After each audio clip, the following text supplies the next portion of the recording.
Sorry about that. It looks like we got cut off because the video was getting too long, and so I must speed things up.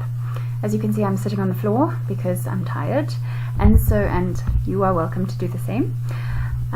Let's continue. We just have two more things to cover. We're going to look at journal articles and then slightly less academic, just normal articles that you find on the internet. Okay, so let me show you where I go. We go to Google Scholar, which you can see, and it helps to often put exact wording in the search bar, because then you find exactly what you're looking for. And when you put the exact wording, you put it in quotation marks, and then it looks for those words in that order. Okay, it's just a very helpful searching tool. So let's have a look. These are the academic articles that we've been given, and I quite like the look of this one. Broaching themes too large for adult fiction, the child narrator in No Violet Bulawayo's We Need New Names. Now, unfortunately, you see on the side, some of them have PDFs, which means you can download them immediately. This one doesn't. So we're going to have to go to our faithful Ujoogle, which hopefully you are all familiar with.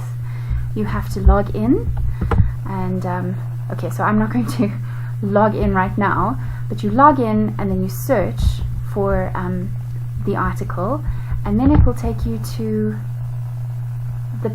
a place where you can actually download the article itself. Here we have the PDF, and so to save time, I've already downloaded it, although it seems to have disappeared. No, there we go. Okay, so we needed a little bit of information for our reference. All right, here we have the title and we have the author. All right, and let's have a look. Let's go down. Here at the bottom of the first page, you're going to find the rest of the information you need. You're going to find the title of the journal, okay? You're going to find the volume number, you're going to find the issue number, okay, it's often just number after the volume number. You're going to find the date, and you're going to find the page range. That means the number of the first page and the number of the last page of the article, which needs to appear in your reference. Okay, and just before we go back to the slideshow, because it's not going to let me go out once I just want to show you, we're also going to reference just a normal article that you can find on the internet. So we went to Google, not Google Scholar, just normal Google, and we found this, which is a review for the New York Times, written by Michiko Kakutani, which I referenced in the lecture. And this is just a much more accessible article. There we have No Violet Bulawayo, as beautiful as ever. And yes, you are most welcome to use a source like this in an academic essay.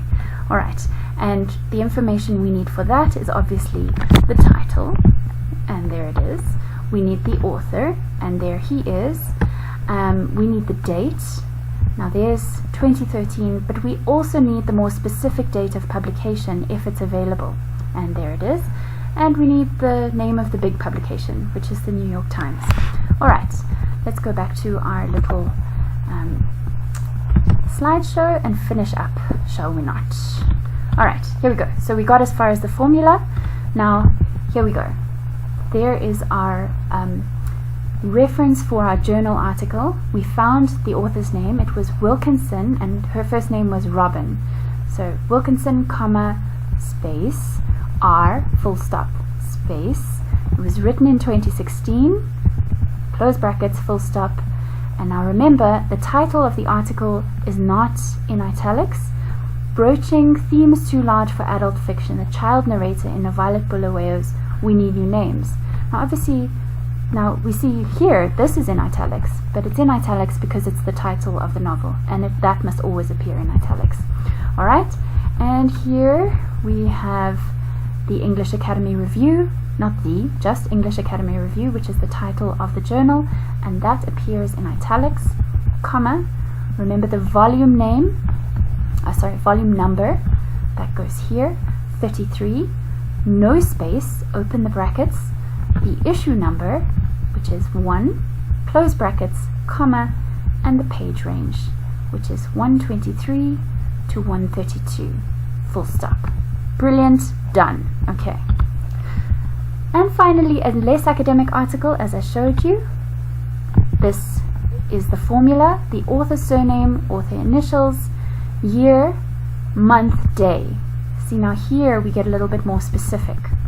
Title, again, not in italics. Name of the publication, that will be in italics. And the words retrieved from, followed by the website address. Okay? And here it is.